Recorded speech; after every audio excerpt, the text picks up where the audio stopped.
السلام علیکم ناظرین، آپ دیکھ رہے ہیں میرا YouTube channel Pakistan news plus. کہتے ہیں جس طرح سیاست میں رواداری، وزاداری اور اخلاقیات ضروری ہے، اسی طرح سیاست میں بہادر ہونا بھی بہت زیادہ ضروری ہے۔ آج ہم جس سیاسی شخصیت سے گفتگو کرنے آئے ہیں کسی تعارف کی محتاج نہیں ہے۔ پاکستان تحریک انصاف سے تعلق رکھنے والی ایکس ایم پی اے جناب سیمابیہ طاہر ستی صاحبہ، السلام علیکم میم۔ وعلیکم السلام۔ کیا حال ہے میم؟ الحمدللہ۔ میم بہت شکریہ، آپ نے اپنے قیمتی وقت میں سے ہمارے لیے Pleasure ٹائم is نکالا۔ mine۔ میم ویسے تو عورت کو صنف نازک کہا جاتا ہے، لیکن پاکستان کی سیاسی خواتین آپ کو صنف اہن کے نام سے پکار رہی ہیں۔ Exactly۔ میم الحمدللہ۔ اپنی رہائی اور اپنی گرفتاری کے بارے میں کچھ بتائیں گی؟ تھینک یو سو مچ کامل۔ آپ لوگ ہماری وہ آوازیں ہو کہ جو پبلک تک پہنچاتے ہو، اور آپ لوگوں کی وجہ سے شاید جو ہے آج بھی صحافیوں پہ اور جسے کہتے ہیں نا کہ میڈیا پہ لوگوں کا جو ہے نا ابھی بھی جو لوگوں کی امیدیں ہیں وہ باقی ہیں آپ جیسے لوگوں کی وجہ سے ہی، تو آئی ایم گریٹفل۔ بات یہ ہے جی کہ جہاں تک میری گرفتاری کا تعلق ہے تو گرفتاری تو اس سے پہلے بھی ہوئی تھی، آپ کو پتہ ہے this is not the first time, میرا یہ تھرڈ ٹائم تھا گرفتاری کا، ٹھیک ہے۔ اور اس سے پہلے میں اڈیالہ رہ چکی ہوئی تھی، تو 13 سے 14 دن میں نے اڈیالہ پہلے بھی گزارے تھے، سو مجھے ایکسپیرینس تھوڑا سا تھا۔ بٹ اس دفعہ جو چیز مختلف تھی وہ یہ تھی کہ لاسٹ ٹائم تو جب میں ابڈکٹ کی گئی تھی اور پھر ایک جگہ لے جایا گیا اور اس کے بعد مجھے پیش کرنا پڑا ان کو مجبوراً، اور پھر مطلب وہ سارا کچھ ہوا۔ لیکن اس بار جو ہے وہ لیاقت باغ ہمارا احتجاج تھا، اور اس احتجاج کو ظاہر بات ہے میں اور تنویر جو ہیں ہم دونوں لیڈ کر رہے تھے، میں اور میرے ایم پی اے جو ایم پی پی 19 سے ہم دونوں لیڈ کر رہے تھے، اور جو ہے ان لوگوں نے وہاں پہ کریک ڈاؤن کیا، شیلنگ وغیرہ یہ وہ، پہلے تو ہم ان سے مقابلہ کرتے رہے، لیکن پھر چونکہ آپ کو پتہ ہے کہ ایک یہ ان لوگوں کی روایت بن چکی ہے، شاید کیونکہ شرم و حیا اور میں فسطائیت کا لفظ نہ استعمال کروں تو وہ زیادتی ہوگی، کہ فسطائیت، فرعونیت اور جبر جو ہے اتنا زیادہ بڑھ چکا ہے، اور وہ روایت انہوں نے برقرار رکھی، اور جس طریقے سے ان کے جو میل پولیس آفیسر تھا، جو ایس ایچ او تھا خالد، میں باقاعدہ نام لیتی ہوں اس شخص کا، ٹھیک ہے، کہ اس نے جو ہے مجھے باقاعدہ جو ہے وہ ہراس کیا، اس نے بدتمیزی کی میرے ساتھ، اس نے میرا دوپٹہ کھینچا، اس نے میرا دوپٹہ پھاڑا، ٹھیک ہے، اینڈ دین اس نے باقاعدہ مطلب وہ ڈنڈے وغیرہ مارے، جو آج بھی جو ہے نشان جو ہے میرے موجود ہیں، اور وہ ابھی تک وہ درد میرا گیا نہیں ہے، ٹھیک ہے۔ اسی طرح سے اسی کے ساتھ ایک سویلین تھا، سول کپڑوں میں تھا ایک بندہ، جو میں پتہ ہے کہ کون ہوتے ہیں وہ سول کپڑے، جن کو سب نامعلوم کہتے ہیں لیکن ہمیں شاید وہ معلوم ہے کہ وہ کون ہے، تو وہ جو ہے جناب انہوں نے آ کے تو بیک سے جو ہے مطلب ہاؤ ڈیئر ہی کہ وہ ایک خاتون کو بیک سے آ کے اس نے مجھے ایسے کر کے پکڑا ہے، ٹھیک ہے، اور جو ہے وہ بدتمیزی کر رہا تھا، اور میں باقاعدہ وہاں پہ میں نے اس کو کہا ہے، میں کہا مجھے چھوڑ دو ورنہ میں یہاں سے چھلانگ لگا دوں گی اگر تم نے مجھے چھوڑا نہیں، بیکاز وہ بدتمیزی کر رہا تھا۔ دیکھیں ایک عورت کے لیے سب سے امپورٹنٹ چیز جو ہے نا وہ ہے اس کی عزت، ٹھیک ہے، اور اگر اس کی عزت پہ کوئی ہاتھ ڈالے گا تو آئی ایم سوری، وہ کوئی اور ہوں گی کہ جو برداشت کر جائیں گی، ٹھیک ہے، لیکن سمابیہ طاہر نے اپنی عزت کی حفاظت کرنا سیکھا ہے، اور جو ہے میں جس لیڈر کی فالوور ہوں نا، اور جس لیڈر نے مجھے گروم کیا ہے، اس شخص نے مجھے سیاست کے ساتھ ساتھ یہ بھی سکھایا کہ خود کو کیسے محفوظ رکھنا ہے، اور خود کو جو ہے کس طرح سے ایسے غنڈے موالیوں سے اور اس طرح کے لوگوں سے کہ جو عورت کو جو ہے وہ شاید ایک ٹشو پیپر سمجھتے ہیں، یا پاؤں کی جوتی سمجھتے ہیں، یا غلام سمجھتے ہیں، یا کمزور سمجھتے ہیں، تو ان کا مقابلہ کیسے کرنا ہے، تو وہ پنجے جو ہیں وہ ہمیں نوچنے آتے ہیں، ان پنجوں کو کاٹنا ہمیں ہمارے لیڈر نے سکھایا ہے۔ سو انہوں نے جس وقت ظاہر بات ہے وہ بدتمیزی کی اور سب، تو پھر میں بولی بھی ہوں، اور میں نے اس شخص کو ٹھیک ٹھاک قسم کی جو ہے وہ سنائی بھی ہیں۔ خیر وہ ہمیں لے گئے وہاں سے، اور جو ہے سٹی تھانے میں ہمیں لے جایا گیا، جہاں پہ آلریڈی ہمارے بہت سارے ورکرز جو تھے وہ وہاں پہ گرفتار تھے، اور سب سے بڑی بات یہ ہے کہ وہاں پہ جو ایک چیز مجھے پتہ چلی جو بڑی انٹرسٹنگ ہے، میرے لیے ایٹ لیسٹ بہت انٹرسٹنگ تھی، کہ کتنا خوف ہے ان لوگوں کو، اس سسٹم کو کتنا خوف ہے کہ ہماری پنجاب کی وہ جو ٹک ٹاکر ہے، ٹھیک ہے، جو اپنے آپ کو جو ہے سی ایم کہتی ہے، ٹھیک ہے، فارم 47 پہ آئی ہوئی کسی کا حق مار کر بیٹھی ہوئی ہے، ٹھیک ہے، کسی دوسرے کی سیٹ پہ، اور اتنی اس کی جرت ہے، اور اتنی مطلب وہ کمزور ہے وہ خاتون، کہ اتنی بڑی حکومت پہ قبضہ کرنے کے باوجود اس کو ہم جیسی خواتین سے ڈر ہے، ٹھیک ہے، اور وہاں پہ حالات یہ تھے کہ وہیں پر ہی ایک بندہ مجھے بتا رہا ہے، وہ کہتا ہے کہ میم آج تو آپ پہ جو ہے وہ چیلنج تھا سب کو کہ کون سا ایس ایچ او جو ہے وہ میڈم کو گرفتار کر کے لائے گا، تو جہاں پہ حالات یہ ہو جائیں کہ ایک خاتون کی گرفتاری کرنے کے لیے جو ہے پورے ضلع کی پولیس کو جو ہے وہ اگر انگیج کر دیا جائے تو سوچیں عمران خان تو پھر موجود ہے نا، آپ قیدی نمبر 804 کو کیسے مٹائیں گے؟ آپ کیسے اس کو ہٹا سکتے جہاں پہ آپ اس کی ایگزیکٹلی ایک نہتی لڑکی سے ایگزیکٹلی ایک سوال اور ایڈ آن کرنا چاہتا ہوں. ابھی آپ کو ریسنٹلی رہائی ملی ہے بالکل، اور کل ہی آپ کے بانی چیئرمین نے جیل سے بیٹھ کے 24 نومبر کو الحمدللہ احتجاج کی کال الحمدللہ میم نیکسٹ لائے عمل کیا ہو؟ الحمدللہ. دیکھیں کامل بات یہ ہے کہ ہم لوگ تو کب سے اس کال کا ویٹ کر رہے تھے، ٹھیک ہے، اور انشاءاللہ تعالی ہماری تیاری بھی ہے، اور اللہ نے چاہا تو یہ کال جو ہے یہ ڈنکے کی چوٹ پہ کامیاب ہوگی انشاءاللہ، اور ہم اپنا سب کچھ لگا دیں گے. بات یہ ہے کہ قربانیاں جو ہے نا وہ کسی بھی تحریک کے لیے بہت ضروری ہوتی ہیں، ریڑھ کی ہڈی ہوتی ہے، ٹھیک ہے، قربانی کسی بھی تحریک کو کامیاب کرنے کے لیے. تو تحریکوں کا جب آپ حصہ بنتے ہو نا تو پھر آپ کو قربانی کے لیے تیار رہنا چاہیے. سو دا تھنگ از کہ we are ready for everything, ٹھیک ہے. میرے لیے کچھ بھی پیچھے نہیں ہے، ٹھیک ہے. میرے لیے جو مقصد ہے میرا، وہ مقصد ہے میرے لیڈر کی رہائی، وہ مقصد ہے پاکستانی شہریوں کو ان کے حقوق دلوانا، وہ مقصد ہے عدلیہ کی بحالی اور عدلیہ کی مضبوطی. ایگزیکٹلی جی، اپنی سیٹس ہم نے واپس لینی ہے. اس احتجاج میں یقیناً پاکستان کی تمام خواتین ورکرز انشاءاللہ پارٹیسپیٹ کریں گی. انشاءاللہ میم اس احتجاج میں آپ کو کیا ذمہ داری دی جا رہی ہے؟ ہم لیڈ کریں گے جی انشاءاللہ. زرتاج ہوگی، میں ہوں گی، کمل ہوگی، باقی ہماری عالیہ حمزہ ہوں گی. ہم انشاءاللہ لیڈ کریں گے اس کو. اور یہ بات یاد رکھیے گا کہ آپ ایک تاریخ رقم کرنے جا رہے ہیں 24 کو انشاءاللہ، اور آپ دیکھیں گے کہ جو عوام کا جمع غفیر وہاں پر آئے گا. اور میں ایک چیز کامل یہ بھی کہنا چاہوں گی کہ مجھے جو چیزیں تھوڑی بہت جو نظر آ رہی ہیں وہ یہ کہ انشاءاللہ آئی ایم ہوپ فل کہ 24 نومبر سے بھی پہلے جو ہے بہت کچھ ہوگا. بہت سارے سیاسی مخالفین یہ کہتے ہیں کہ بہت غلط ٹائم پہ خان صاحب نے احتجاج کی کال دی ہے. آپ اس تاثر کو کیسے ظاہر کریں گے؟ سیاسی مخالفین تو کبھی بھی اس حق میں نہیں ہوں گے کہ آپ کا جو ہے وہ آپ احتجاج کریں یا آپ لانگ مارچ کریں یا آپ کچھ اور کریں، کیونکہ انہیں پتہ ہے کہ جب عمران خان کے لوگ نکلتے ہیں، جب پاکستانی عوام نکلتی ہے تو وہ ہر احتجاج کو، ہر لانگ مارچ کو کامیاب کرتے ہیں، ہر دھرنے کو کامیاب کرتے ہیں، چاہے وہ 2014 کا دھرنا ہو جو 127 دن کا تھا، 126 دن جو آپ نے دھرنے کے تھے، اور 127واں دن جو آپ نے وائنڈ اپ کیا تھا. پھر اس کے بعد آپ کوئی بھی احتجاج دیکھ لیں، آپ ریلیز دیکھ لیں، آپ الیکشن کیمپینز دیکھ لیں، آپ جلد سے دیکھ لیں. آئی تھنک جتنا پاکستان تحریک انصاف نے جو ہے ان جو ہے جلسے جلوسوں کو، ریلیز کو، دھرنوں کو، احتجاجوں کو کامیاب بنایا ہے، اس کی تو کوئی مثال نہیں ملتی ہے پاکستان میں. اور پاکستان تحریک انصاف کا یہ ایک جو ہے نا آپ کہہ سکتے ہیں ایک اسٹرینتھ ہے. یس، تو رائے امتیاز، رائٹلی سیڈ. تو یہ وہ ہے. اچھا میم، بانی نے احتجاج کی فائنل کال دے دی. بہت سارے لوگ جو آپ کی پارٹی میں، آئی ایم سوری ٹو سے، میں کسی کا نام ایڈ آن نہیں کروں گا، سننے میں یہ آیا ہے، انہوں نے کہا ہے کہ احتجاج کی کال غلط ٹائم پہ دی گئی ہے. ہم بانی سے بات کریں گے اور ہو سکتا ہے ہم اس احتجاج کی کال کو مؤخر کروانے میں کامیاب ہو جائیں. کیا پارٹی میں واقعی ہی کوئی تقسیم ہے؟ نہیں، بالکل بھی نہیں. دیکھیں تقسیم کہیں نہیں ہوتی، اختلاف رائے ہوتا ہے، ٹھیک ہے. اور آئی تھنک پاکستان تحریک انصاف وہ واحد جماعت ہے کہ جو اپنے لیڈر سے بھی چیزوں پہ اختلاف کرتی ہے، ٹھیک ہے. اور ہمیشہ خان صاحب نے اس چیز کو اپریشیٹ کیا ہے.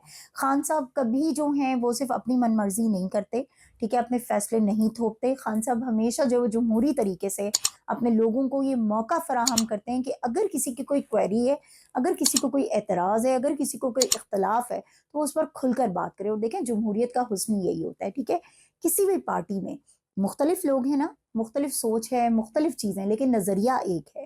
ویژن تو ہمارا ایک ہی ہے نا، ہمارا ایک ہی مقصد ہے جس کے لیے ہم جو ہے فائٹ کر رہے ہیں سارے. آخر اتنی قربانیاں جن لوگوں نے دی ہیں، چاہے وہ علی امین گنڈا پور ہیں، چاہے وہ بیرسٹر گوہر صاحب ہیں، چاہے وہ عمر ایوب صاحب ہیں، چاہے وہ شبلی فراز صاحب ہیں، چاہے وہ جو ہیں ابھی ہمارے جو ہیں باقی مطلب جتنے ہمارے MNAs, MPAs ہیں، ٹھیک ہے، چاہے ہمارے اوورسیز پاکستانیز ہیں، ہمارے یہاں پہ جو ورکرز ہیں، جو ہماری لوکل لیڈرشپ ہے. دیکھیں سب کی قربانیاں تو ہیں نا.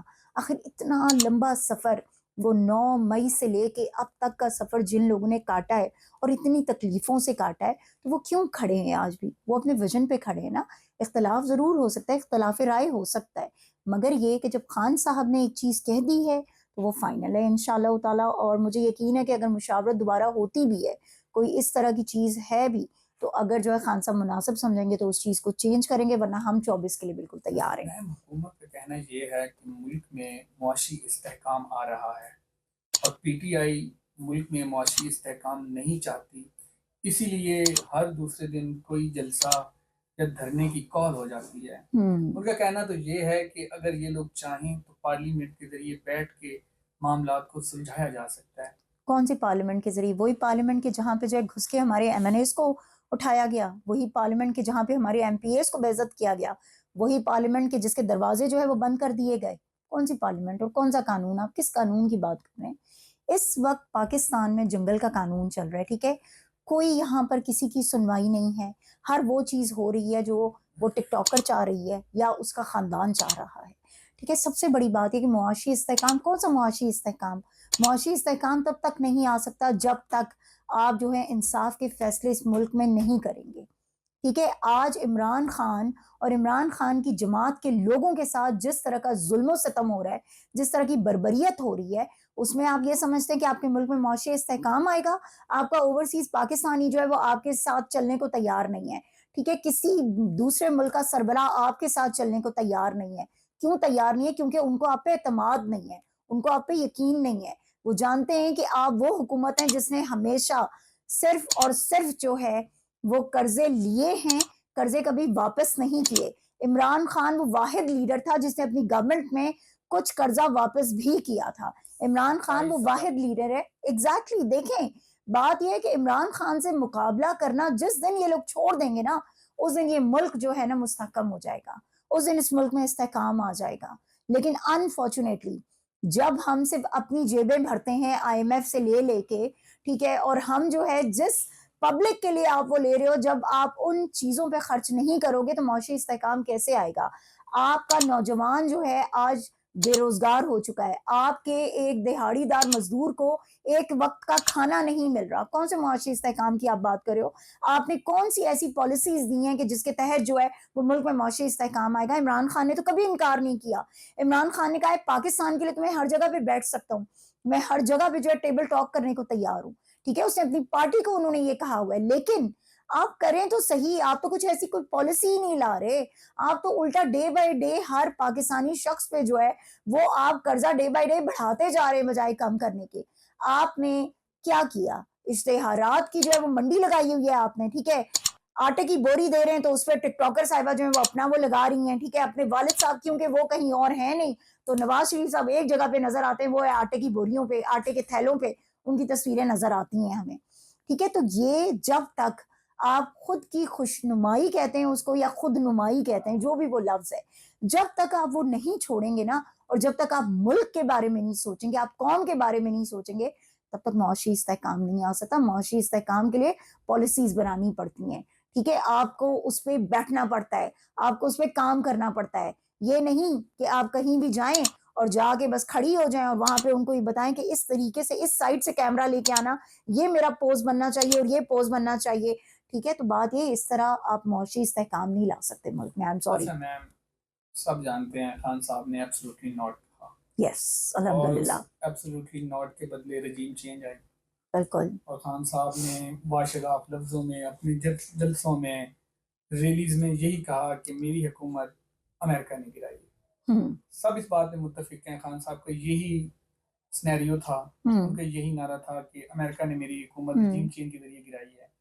اب بائیڈن حکومت جیسے کہ آپ کو پتا ہے 5 نومبر کو ٹرمپ الیکشن جیت چکے ہیں. میم سوال یہ ہے کہ جس ملک کے ایک صدر نے آپ کی اندرونی حدود میں، آپ کے پاکستان کی حدود میں مداخلت کر کے آپ کی حکومت گرائی، جو کہ آپ کے مخالفین ابھی اس بات کو نہیں مانتے اور مانے گی بھی نہیں، گرائی، آپ اسی ملک سے آنے والے نئے وزیر اعظم کو کہہ رہے ہیں کہ مداخلت کر کے خان صاحب کی رہائی کروائیں. کس نے کہا ہے؟ آپ کے بہت اسٹرانگ ہولڈ ہیں جناب لطیف کھوسہ صاحب، انہوں نے بارہا ٹی وی پہ یہی کہا ٹرمپ آ رہے ہیں اور خان صاحب باہر آ جائیں گے. ایک بات کیا یاد یہ کھلا رکھیں، تضاد نہیں ہے؟ کامل ایک بات یاد رکھیے، سب سے پہلی بات تو یہ ہے کہ دیکھیں ٹرمپ جو ہے یا بائیڈن ہو، ٹھیک ہے، وہ امریکہ کے پریزیڈنٹ سے، ٹھیک ہے، ہمارے نہیں ہیں. They have nothing to do with Pakistan یا Pakistani politics. Okay, we are the one who are the stakeholders of Pakistan. ٹھیک ہے، سو ہم نے پاکستان کے لیے فیصلے کرنے ہیں. پاکستان کے لیے فیصلہ اس کی عوام کرے گی. عمران خان نے اگر ایبسلیوٹلی ناٹ کہا تھا نا، تو آج بھی عمران خان اس بات پہ قائم ہے. عمران خان کو رہا آ کے ٹرمپ نے یا جو بائیڈن نے نہیں کرانا تھا. ٹھیک ہے، عمران خان کو اگر کوئی رہا کر سکتا ہے، کرا سکتا ہے، تو وہ ہے اس ملک کے ایکچوئل اسٹیک ہولڈرز جو ہے آپ کی پاکستانی عوام، آپ کی قوم. ٹھیک ہے، آپ کی قوم عمران خان کو رہا کروائے گی. ایک بات یاد رکھیں، عدلیہ سے تو کبھی ہم مایوس نہیں ہوئے، عدلیہ نے خود مایوس کر دیا ہے. وہ مایوسی پھیلائی گئی ہے، اور مایوسی کس نے پھیلائی؟ وہ مایوسی پھیلائی، اگر میں ٹرسٹیز کہوں تو آپ مان جائیں گے نا، ذرا نام لینا مناسب نہیں لگتا نا، تو بس ٹرسٹیز یا ڈونٹس کی میں بات کروں تو بیسیکلی ان کا یہ سارا کیا دھرا ہے. ایک اس شخص کی وجہ سے آج پورا جوڈیشری سسٹم جو ہے اس کو تباہ و برباد کر دیا گیا ہے. ٹھیک ہے، ایک اس کے غلط فیصلے نے، ان آئینی ترامیم نے جو ہے بیڑا غرق کر کے رکھ دیا اس ملک کا. ٹھیک ہے، اور اس کے سسٹم کا، جوڈیشری سسٹم کا. تو آپ جو ہے وہ کیسے یہ توقع رکھتے ہیں کہ اس جیسے شخص سے جو ہے ہم کوئی امید رکھیں گے، یا اس سسٹم سے ہم امید رکھیں گے؟ جو نئے چیف جسٹس آئے ان کو اب ٹائم لگے گا. ٹھیک ہے، وہ کانفیڈنس دوبارہ جو ہے وہ حاصل کرنے کا کہ جو عوام کا کسی دور میں جوڈیشری پہ تھا. اگر تو وہ کامیاب ہوتے ہیں تو آپ کی عوام جو ہے وہ یقین کریں اس جوڈیشری سسٹم کو مضبوط کر دے گی. ٹھیک ہے، بہت بڑا امپیکٹ آتا ہے، بہت بڑا فرق پڑتا ہے اس سے. لیکن اگر جو ہے انہوں نے بھی اسی طرح کے فیصلے کیے کہ جو اس ملک کے خلاف ہوئے، ہم کبھی بھی یہ نہیں کہتے کہ ہمارے خلاف فیصلہ نہ کریں، ہم کہتے ہیں میرٹ پر فیصلہ کریں، انصاف پر مبنی فیصلے کریں. عمران خان نے تو کبھی یہ نہیں کہا کہ جو ہے مجھے کیوں نکالا. عمران خان نے کبھی یہ نہیں کہا میرے پلیٹلیٹس گر گئے ہیں تو مجھے باہر بھیجو. عمران خان نے تو خودداری پہ کمپرومائز نہیں کیا. عمران خان نے تو ملک کی سالمیت پہ کمپرومائز نہیں کیا. وہ شخص کہتا ہے میں مرتے مر جاؤں گا، ٹھیک ہے، ساری زندگی جیل میں گزار لوں گا، لیکن میں اپنی قوم پہ کبھی کمپرومائز نہیں کروں گا، خودداری پہ کبھی کمپرومائز نہیں کروں گا. تو ایک ایسے شخص کو کیا فرق پڑتا ہے کہ امریکہ میں چاہے ٹرمپ آئے، چاہے جو بائیڈن آئے، یا چاہے کوئی اور آئے. ٹھیک ہے، تو عمران خان کو یہ رہائی جو ہے وہ اپنے ملک سے وابستہ ہے، اپنی ملک کی قوم سے وابستہ ہے، اور اپنے ملک کی جوڈیشری سے وابستہ ہے، اور اس کا کوئی وہ نہیں ہے. انشاءاللہ آخر میں آپ P T I supporters mostly youth کو موبلائز کرنے کے لیے کیا پیغام ہمارے پلیٹ فارم سے دینے چاہیں گے؟ میں صرف اتنا کہنا چاہوں گی سب کو کہ میرے پاکستانیوں، جس لمحے کا آپ کو انتظار تھا وہ لمحہ آ گیا ہے. ہمیشہ آپ یہ کہتے تھے کہ کب خان صاحب جو ہے وہ کال دیں گے، تو اب خان صاحب نے کال دے دی ہے. اس لیے آپ سب نکلیں. آپ سب نے جو ہے وہ یہ عمران خان کے لیے جنگ نہیں لڑ رہے، یہ جنگ آپ کی اور میرے بچوں کے مستقبل کی جنگ ہے. یہ جنگ اس قوم کی جنگ ہے، اس ملک کی سالمیت اور اس کے وقار کی جنگ ہے. اگر اس وقت بھی آپ نہیں نکلیں گے، اگر 24 نومبر کو آپ نہیں نکلتے، تو یہ یاد رکھیے گا کہ آپ کو کوئی حق نہیں ہوگا کہ آپ یہ کہہ سکیں کہ آپ کے لیے کسی نے کچھ کیا نہیں. کیونکہ عمران خان پچھلے 1.5 سال سے اگر وہ قید و بند کی صعوبتیں برداشت کر رہے ہیں ہمارے لیڈر، تو وہ آپ کے لیے کر رہے ہیں، اس ملک کے لیے کر رہے ہیں، اس قوم کے لیے کر رہے ہیں. اگر چاہتے تو بڑی آسانی سے باقیوں کی طرح ڈیل کر کے چلے جاتے، لیکن اس شخص نے ڈیل نہیں کی. اس شخص نے تمام فسائیت، تمام جبر، ہر چیز کے باوجود وہ شخص آپ لوگوں کے لیے کھڑا رہا ہے، وہ اس ملک کی سالمیت کے لیے کھڑا رہا ہے. اگر ہم سب نے قربانیاں دی ہیں، اگر ہم سب جیلوں میں گئے ہیں، اگر ہم سب نے اپنی فیملیز کو سیکریفائی کیا ہے، اگر ہم سب نے ماریں کھائی ہیں، ہم سب نے جو ہے اپنی عصمتوں کی جو ہے وہ جسے کہتے ہیں نا کہ بے حرمتی کروائی ہے، تو وہ یقین کریں کہ آپ کے مستقبل کے لیے کروائی ہے. اگر آپ لوگ نہیں کھڑے ہوتے تو پھر ہماری وہ ساری قربانیاں کہ جو ہم نے، ہماری فیملیز نے، ہمارے لیڈر نے دی ہیں، وہ ضائع ہو جائیں گی. اس لیے نکلیے 24 کو اور ثابت کیجئے کہ آپ واقعی میں پاکستانی ہیں اور آپ اپنے ملک کو اپنے پاؤں پر کھڑا ہوا دیکھنا چاہتے ہیں، اور عمران خان کو رہا ہوتا ہوا دیکھنا چاہتے ہیں. مینڈیٹ واپس لینے کے لیے نکلیے، جوڈیشری کو مضبوط کرنے کے لیے نکلیے، اس ملک کو واپس اپنے پاؤں پر کھڑا کرنے کے لیے نکلیے، اور سب سے بڑھ کر اپنے لیے نکلیے. اللہ تعالیٰ آپ سب کا حامی و ناصر ہو. پاکستان زندہ باد، عمران خان زندہ باد. اپنے پروگرام کے آخر میں وہی شعر کہوں گا جو بہت دفعہ کہہ چکا ہوں. میں ہم سے گفتگو ہوئی اور گفتگو آپ بھی سنیں گے، میں نے تو سنی، مجھے تو یقیناً میں یہی لگا کہ ایک اچھے اور سچے لیڈر کے پاس بیٹھا ہوں. کتاب سادہ رہے گی کب تک, کبھی تو آغاز باب ہوگا. جنہوں نے بستی اجاڑ ڈالی, کبھی تو ان کا حساب ہوگا. اپنی میزبان کامل عباس کو اجازت دیجیے. میرے YouTube channel Pakistan news plus کو سبسکرائب کریں, لائک کریں, شیئر کریں. کل پھر ملیں گے ایک نئی سوچ کے ساتھ, ایک نئے چہرے کے ساتھ. تب تک اللہ حافظ.